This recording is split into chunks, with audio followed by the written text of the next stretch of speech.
جو پریزیڈنٹ کا جو آفیشیل ٹویٹر اکاؤنٹ ہے وہاں پر لوگوں کو انفارم بھی کیا جاتا رہا ہے کہ میں نے یہ فلانا بل جو ہے یہ پاس کیا ہے اور فلانا بل جو ہے میں نے ریجیکٹ کیا ہے. لیکن اس دفعہ جو انہوں نے ٹویٹ کیا ہے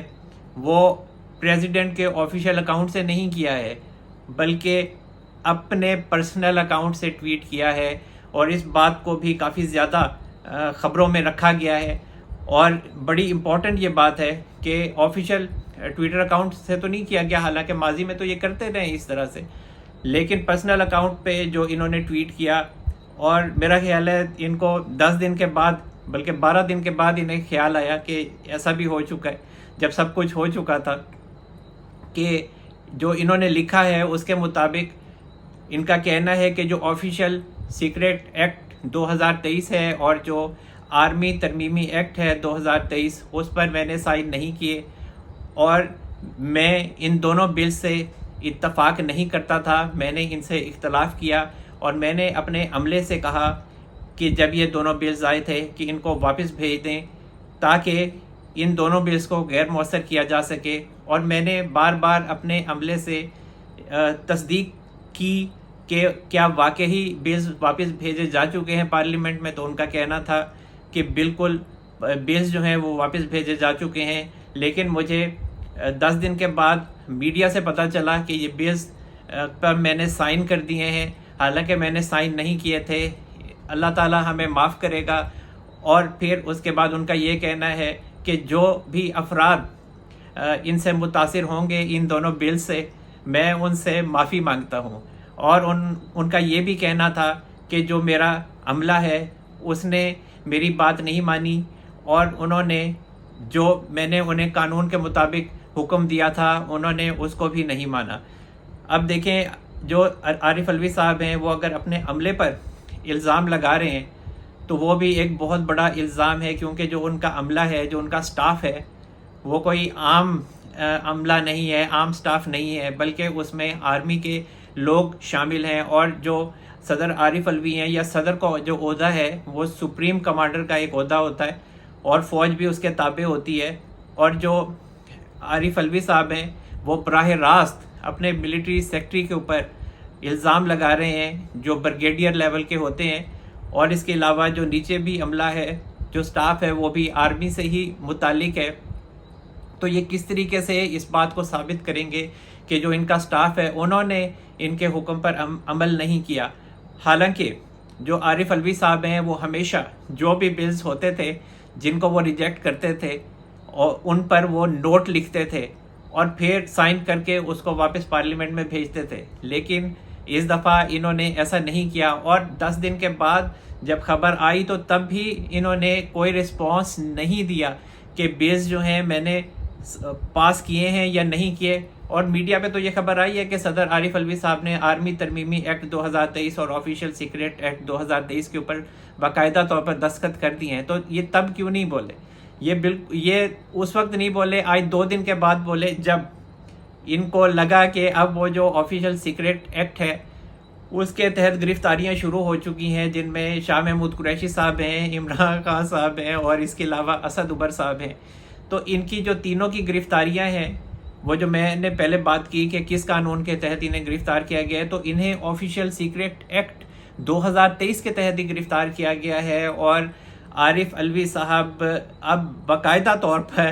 ایک جھوٹ بول رہے ہیں کہ انہوں نے ان بلز کو پاس نہیں کیا. وہ اس وجہ سے کہ 10 دن کے بعد تک یہ قانون جو مسودہ تھا وہ ان کے پاس رکھا رہا, انہوں نے اس پر کوئی رسپانس نہیں دیا. اب جب انہوں نے ریٹن ہی کوئی نوٹ نہیں لکھا تو پھر کیسے جو بھی حکومت کے جو ادارے ہیں وہ کیسے ان کی بات پر یقین کریں گے؟ کیونکہ جو پی ایم آفس ہے یا پریزیڈنٹ ہاؤس ہے وہاں پر جو بھی معاملہ ہوتا ہے وہ تحریری ہوتا ہے, لیکن صدر کی طرف سے کوئی تحریری نوٹ نہیں بھیجا گیا. تو جب نہ صدر عارف الوی صاحب نے ان دونوں قوانین کو ایکسیپٹ کیا نہ ان دونوں قوانین کو ریجیکٹ کیا, تو آٹومیٹیکلی آرٹیکل 75 کے تحت 2 راستے چونکہ تھے ان کے پاس ایکسیپٹ کرنے کا یا ریجیکٹ کرنے کا, وہ انہوں نے نہیں کیا. تو قانون آٹومیٹیکلی بن گیا اور قانون نے اپنا راستہ اپنایا، اور اسی راستے کو فالو کرتے ہوئے جو ریاست ہے اس نے عمران خان صاحب کو اٹک جیل میں دوبارہ سائفر اسکینڈل میں گرفتار کر لیا، اور شاہ محمود قریشی صاحب کو گرفتار کر لیا، اور اسد عمر صاحب کو بھی گرفتار کر لیا۔ اور اس ٹویٹ کے بعد پھر جو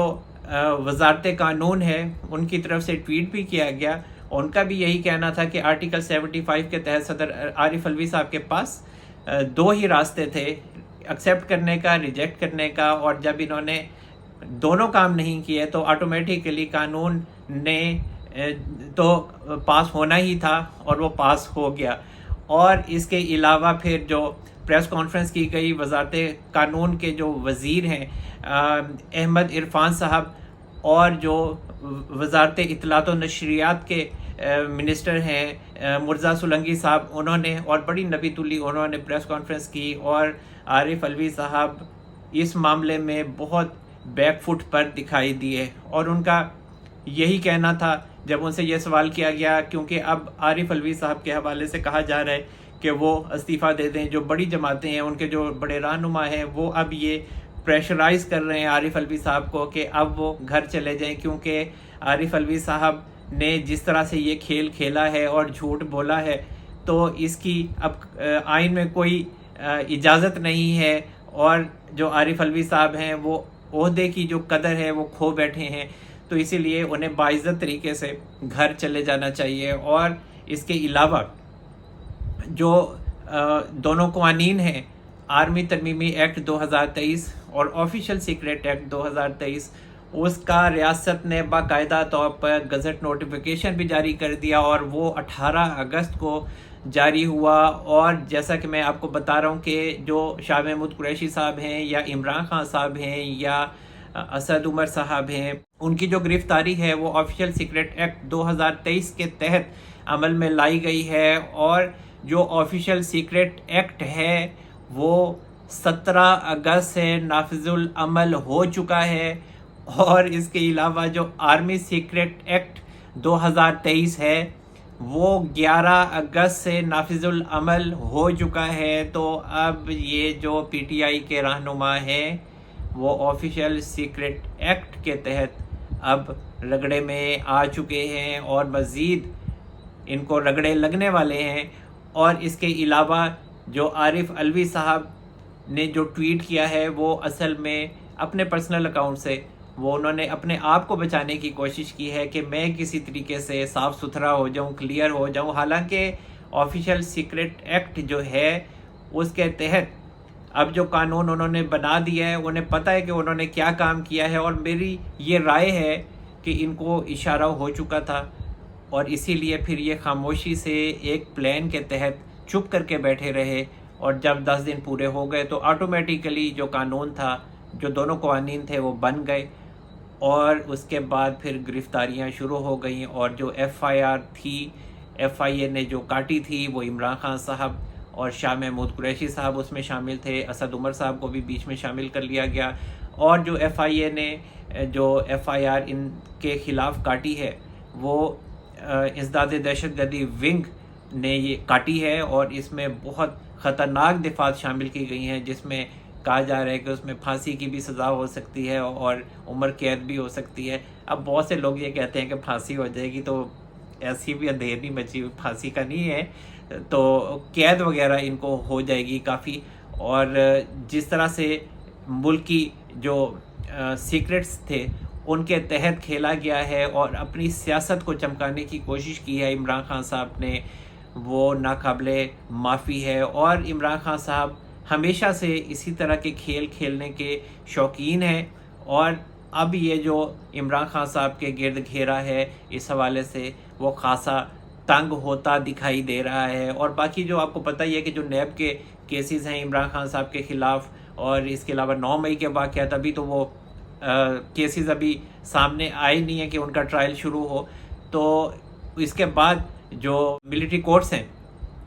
وہاں پر بھی صفائی شفائی ہو چکی ہے، دروازے وغیرہ ان کے کھل چکے ہیں، اور اب آئندہ آنے والے دنوں میں آپ دیکھیں گے جو 102 لوگ ہیں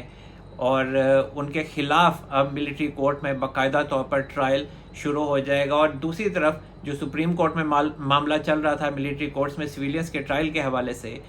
وہ بھی اب غیر معینہ مدت کے لیے ملتوی ہو چکا ہے. اس پہ بھی کوئی فیصلہ سامنے نہیں آیا. بہرحال صرف جو چیف جسٹس امرتا بندیال صاحب ہیں وہ جانتے ہیں کہ ان کے بھی فیصلے کو کوئی خاص اہمیت ملے گی نہیں، تو انہوں نے بھی صرف یقین دہانیاں ہی مانگی جو اٹارنی جنرل عثمان منصور عوان صاحب تھے ان سے، اور ان کا یہی کہنا تھا کہ جو رائٹ آف اپیل ہے وہ ملنا چاہیے جو بھی ملٹری کورٹ میں جن سویلینس کا ٹرائل ہوگا. اور اس کے علاوہ جو عزیز و اقارب ہیں جو بھی ملزمان ہیں ان سے ان کی ملاقات بھی ہونی چاہیے، اور ملزمان کو اپنی مرضی کا وکیل ہائر کرنے کی بھی اجازت ہونی چاہیے. اس کے علاوہ جو ملٹری کورٹ میں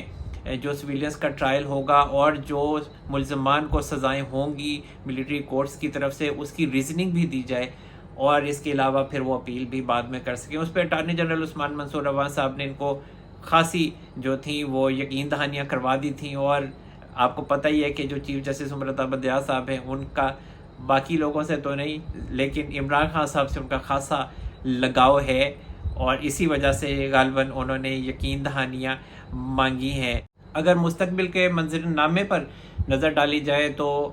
کلیئر نظر آنے لگا ہے اب تو. اور میں ماضی میں آپ کو ہمیشہ ولاگز میں یہ بتاتا رہا ہوں کہ عمران خان صاحب کے گیٹ جو گھیرا ہے وہ اتنا تنگ ہو جائے گا کہ ان کا جیل سے نکلنا ہی مشکل ہو جائے گا. اور اب نظر آتا ہے کہ عمران خان صاحب کو اٹک جیل میں بہت دیر رہنا پڑے گا، اور ان کی چاہے جو توشہ خانہ کیس ہے اس میں ضمانت ہوتی ہے یا نہیں ہوتی، تو اگر ضمانت ہو بھی جاتی ہے تو اب یہ سائفر سکینڈل میں پھنس گئے ہیں، اور ازداد دہشت گردی کی ایکٹس اس میں بڑی خطرناک جو ایکٹس ہیں وہ شامل کی گئی ہیں. اس کے علاوہ جو ان کے خلاف توشہ خانہ کا جو کیس ہے نیب میں القادر ٹرسٹ کیس ہے، وہاں پہ بھی کسی بھی ٹائم گرفتاری ڈالی جا سکتی ہے. اور اگر نیب کے پاس دو ہی راستے ہیں کہ وہ عمران خان صاحب کے حوالے سے کیا فیصلہ کرتا ہے. ایک تو یہی ہے کہ عمران خان صاحب کی وہ گرفتاری اگر اس نے ڈالنی ہے تو وہ اٹک جیل میں ہی ڈال دے گا، اور اگر طلبی کا نوٹس دیتے ہیں تو پھر جو محمد بشیر صاحب ہیں نیب کورٹ کے جج، تو ان کو کہا جائے گا، درخواست دی جائے گی کہ عمران خان صاحب کو حاضر کرنے کا حکم دیا جائے. تو عمران خان صاحب کو جب حاضر کرنے کا حکم ہوگا وہ حاضر ہوں گے تو وہیں سے انہیں گرفتار کر لیا جائے گا اور نیب کے سیل میں منتقل کر دیا جائے گا. لیکن جو ریاست ہے وہ عمران خان صاحب کو فی الحال نیب کے سیل میں رکھنے کی اجازت نہیں دے گی. جو ریاست ہے وہ یہی چاہتی ہے کہ عمران خان صاحب اٹک جیل میں ہی رہیں، اور یہی ان کا اب خاصا مجھے مستقل ان کی رہائش گاہ دکھائی دیتی ہے. اور اس کے علاوہ یہ کیوں ایسا ہو رہا ہے، یہ اسی وجہ سے ہو رہا ہے کہ جو پہلے عدلیہ تھی وہ عمران خان صاحب کو اتنا زیادہ سہولت کاری ان کے ساتھ کرتی رہی کہ عمران خان صاحب قانون پر عمل کرنا ہی بھول گئے تھے. اور جب جو ان کے سپورٹرز ہیں، ان کے جو رہنما ہیں، ساتھی رہنما ہیں، انہوں نے یہ دیکھا کہ عمران خان صاحب جو ہیں وہ ریاست کے لیے انٹچیبل ہیں، تو انہوں نے بھی پھر قانون کی وائلیشن شروع کی. اور یہی وجہ ہے کہ ان لوگوں کو عادت پڑ گئی تھی کہ یہ کسی بھی قانون کے دائرے میں نہیں آتے تھے، اور ان کو پتہ تھا کہ ہم جو بھی کچھ کریں گے ہمیں کچھ نہیں کہا جائے گا. چاہے وہ 25 مئی کا پچھلے سال کا واقعہ ہو جب عمران خان صاحب اسلام آباد آئے تھے اور جو انہوں نے ڈی چوک پہنچتے پہنچتے توڑ پھوڑ کی تھی اور جلاؤ گھراؤ کیا تھا، اور ماضی میں بھی جس طرح سے یہ جلاؤ گھراؤ کرتے رہے ہیں. آہستہ آہستہ پہلے لانگ مارچ سے یہ شروع ہوئے اور پھر بڑھتے بڑھتے یہ سڑکوں پر آگ اور یہ ساری جو املاک تھی ان کو آگ لگانے تک نوبت آ گئی تھی. اور پھر بھی جو چیف جسٹس امرتا بندیال صاحب ہیں وہ عمران خان صاحب کو بچاتے رہے. اور 25 مئی کو جو پچھلے سال ہوا واقعہ اس میں بھی جو بندیال صاحب ہیں ان کے بڑے اہم ریمارکس سامنے آئے تھے کہ ہو سکتا ہے کہ عمران خان صاحب کو کسی نے بتایا نہ ہو کہ ہمارا یہ آرڈر ہے کہ آپ ڈی چوک نہ آئیں. تو اس طرح کے عجیب و غریب قسم کے جب سہولت کاریاں دی جائیں گی کسی کو تو پھر تو اس لیڈر کا دماغ ویسے ہی خراب ہوگا. اور اب عمران خان صاحب کو سیدھا ہونے میں، چاہے ان کے رہنما ہیں، ان کو سیدھا ہونے میں بھی خاصا ٹائم لگے گا، لیکن جو ان کو سیدھا کرنے کا معاملہ ہے وہ صرف ان کو ریاستی ادارے ہی کر سکتے تھے، اور جو منتخب حکومتیں ہیں ان کے یہ بس کی بات نہیں تھی۔ اور اب جو نگران حکومت ہے، میں نے جیسا کہ کہا تھا کہ یہ اتنی تگڑی ہوگی کہ پی ٹی آئی جو ہے وہ پی ڈی ایم حکومت کو فرشتہ سمجھنے لگے گی۔ اور اب رزلٹ آپ کے سامنے ہے، چاہے وہ انوار اللہ کاکڑ صاحب ہوں، وزیر اعظم ہیں، انہوں نے آتے ہی یہ کہہ دیا تھا کہ جو بھی 9 مئی کے واقعات میں لوگ ملوث ہیں ہم ان کے ساتھ آنی ہاتھوں سے نپٹیں گے۔ اس کے بعد پی ٹی آئی کو تبھی اندازہ ہو جانا چاہیے تھا جب سرفراز بگٹی صاحب کو وزیر داخلہ بنایا تھا، اور میں نے آپ کو پہلے ہی بتا دیا تھا کہ یہ بہت سے لوگوں کے نام لے رہے ہیں وزیر داخلہ کے لیے، لیکن سرفراز بگٹی ہی وزیر داخلہ بنیں گے، یہ میری رائے ہے، اور پھر وزیر داخلہ سرفراز بگٹی صاحب ہی بن گئے۔ اور آنے والا جو وقت ہے وہ پی ٹی آئی کی سیاست کیا پارٹی کو نیست و نابود کر دے گا، اور یہی آگے معاملات چلتے دکھائی دیتے ہیں۔ اور کوئی بھی بندہ پی ٹی آئی کی ٹکٹ نہیں لے گا، پی ٹی آئی کی ٹکٹ ہوگی ہی نہیں جب پی ٹی آئی ہی نہیں ہوگی، اور جو سارا نظام ہے، جو اس کا انتظام ہے پی ٹی آئی کا، وہ سارے کا سارا نظر آتا ہے کہ وہ اس کو ڈیوائیڈ کر دیا جائے گا، ڈیفرنٹ اس کے جیسا کہ ٹکڑے ہو چکے ہیں، جیسے استحکام پاکستان پارٹی بن چکی ہے، اور اس کے علاوہ جو پرویز خٹک صاحب کے پاس خاصا اس کا جو شیئر ہے وہ جا چکا ہے۔ انہوں نے بڑا عظیم الشان انہوں نے جلسہ کیا ہے، اور بڑی کامیابی ان کو اس جلسے میں ملی، اور نظر آتا ہے کہ وہ پی ٹی آئی کا بہت بڑا حصہ کھینچنے میں کامیاب ہو گئے ہیں، اور آئندہ بھی وہ بہت سے لوگوں کو اپنے ساتھ شامل کر لیں گے۔ تو جناب اب تک کے لیے اتنا ہی۔ اللہ تعالی ہم سب پر اپنا رحم و کرم فرمائے۔ منصور احمد قریشی کو اجازت دیجیے، اپنا بہت سارا خیال رکھیے گا۔ اللہ حافظ۔